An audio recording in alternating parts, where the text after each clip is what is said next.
Welcome back to the 515 podcast. I'm Raven, and we are going to do something a little different today. Today, I want to pause on the labels and lay out some basics using data, which is kind of my favorite. When people say narcissist or narc, they usually mean narcissistic traits. Clinically, narcissistic personality disorder is one of 4 cluster B personality disorders, along with antisocial, borderline, and histrionic. Researchers also talk about the dark tetrad. That is a cluster of 4 traits measured in the general population: narcissism, Machiavellianism, psychopathy, and sadism. These are dimensional traits. You see low, medium, and high levels in everyday people. High levels increase risk for aggression and exploitation, but they do not automatically mean abuser or personality disorder. When I talk about abuse here, I mean patterns. It's all about the patterns in the context. I mean patterns of physical, sexual, psychological, or stalking behavior by a partner that create harm or fear, not a single argument. Big picture, personality disorders as a whole show up in roughly 9 to 10% of adults. Cluster B disorders are the smallest slice, around 1.5 to 2.8% in community samples, depending on the study and the country. So saying everyone is cluster B does not match the numbers. Clinically significant cluster B patterns are the minority, even if traits are more widespread. On gender, men are more likely than women to be diagnosed with antisocial and narcissistic personality disorders. Some cluster B diagnoses, like borderline personality disorder, lean female in clinical samples, though community data are more mixed. For dark tetrad traits, large community studies find men score higher than women on all 4 dark tetrad traits on average. The high dark tetrad group has more men. The low dark tetrad group has more women. Differences are especially strong for psychopathy and sadism. So you can say clearly, high dark traits are uncommon overall. More concentrated in men, but present in all genders. Now zoom out a little bit. Zoom out from traits to behavior.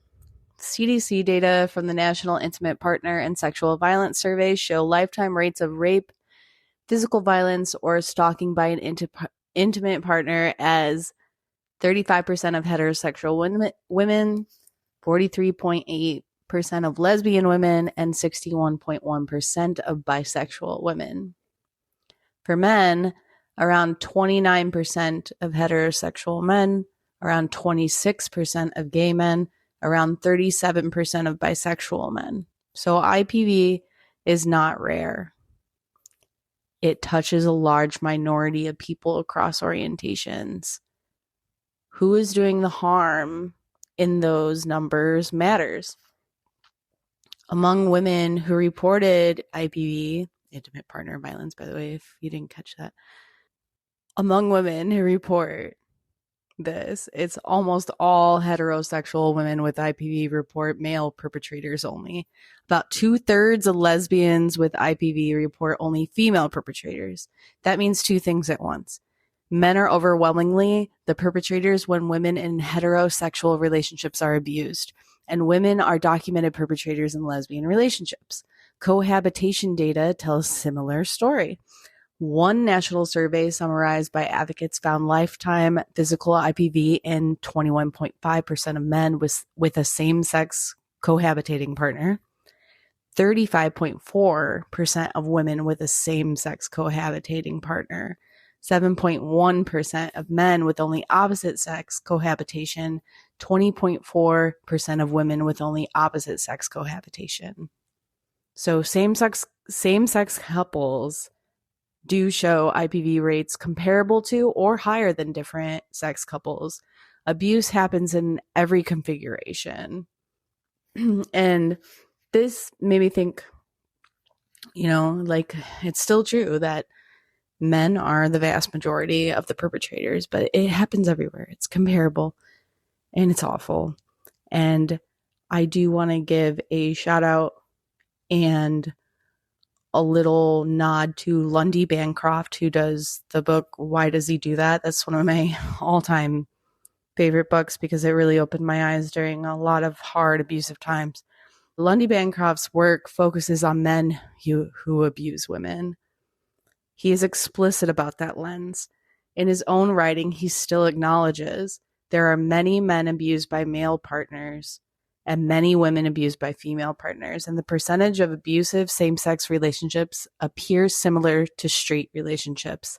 At the same time, he argues that a woman abused by a man faces a different structural context because of gendered power and social backing for male entitlement.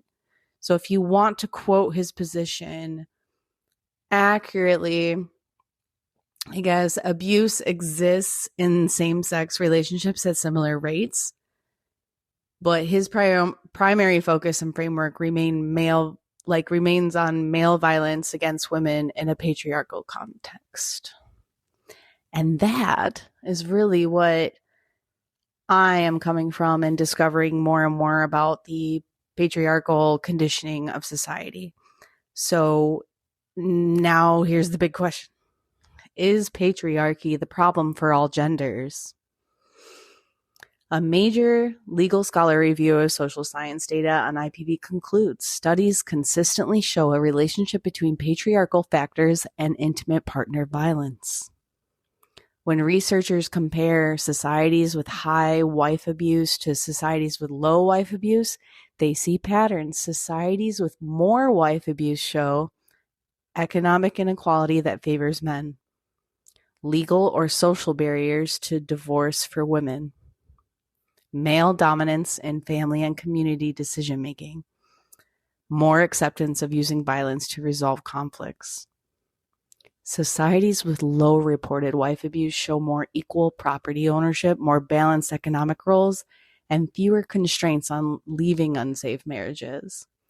So at the structural level, patriarchal arrangements are associated with more male-on-female partner violence. Zoom back to traits. Work on the dark triad or tetrad. It used to be triad, but now we added another component. But on the dark traits finds that hostile sexism explains part of the gender gap in dark traits. When you account for sexist attitudes, the difference between men's and women's dark traits scores shrink. That interaction suggests exploitative traits plus sexist beliefs sit inside a system where men have more structural power. But the same data sets and reviews also show IPV exists in same-sex relationships where both partners share the same broad gender status. Women and queer partners can be primary perpetrators, including in relationships without a male partner. So you cannot reduce every case of abuse to patriarchy alone. Patriarchy shapes risk and context, especially for male-on-female violence. But individual traits and relationship dynamics also matter. But I really think it's important to say that society matters, culture matters. It's all about context, right? It's all about where we are and how we interact with each other. So I think patriarchy does really have a big say in all this, but individual traits and relationship dynamics matter. So I just wanted to say this because I just wanted to clear it up and I wanted to be straightforward. And I love data because data don't lie. At least that's really how I like to think about it. So, to summarize, okay? Clinically, cluster B refers to 4 specific personality disorders, and they are rare around 1.5 to 3% of adults, not half the planet. High dark traits exist along a spectrum and are more common in men, but they show up in all genders. When we look at behavior instead of diagnosis, IPV hits around 1/3 of heterosexual women, higher for lesbian and especially bisexual women, and around 1/4 to 1/3 of men, depending on orientation. In heterosexual IPV, women overwhelmingly report male perpetrators. In lesbian relationships, women report female perpetrators. In same-sex couples overall, violence occurs at similar or higher rates compared with different sex couples. Lundy Bancroft centers men who abuse women, but he does acknowledge that women and queer partners abuse too, and that same-sex abuse is not rare. Across societies, stronger patriarchal structures and gender inequality go with more wife abuse. At the same time, abuse also happens in relationships without a man present, which points to individual traits and relational patterns on top of the system. So when someone calls every difficult person a narcissist or a narc, or a sociopath, I've been called that so many times, it's sad. That does not line up with prevalence data. It just doesn't. It doesn't.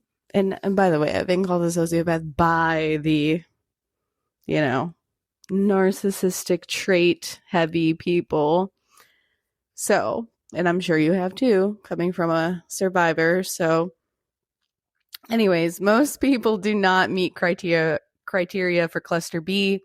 Some people in any gender do show high dark traits and abusive behavior, and patriarchy shapes who has cover and power when they do. And that's what I want to get across as the foundation of talking about abuse and personality disorders in a way where it's like, is it a personality disorder? Probably not. But you're going to meet that spectrum of dark tetrad traits. And that is your data brief on a Sunday. So it's the first time I really did that after researching a bit, but I will make another episode soon, and I really had a great time laying this all out for you. Maybe it helped, maybe it didn't. I like to think that data helps. It solidifies things. So, all right, I'll see you on the next episode.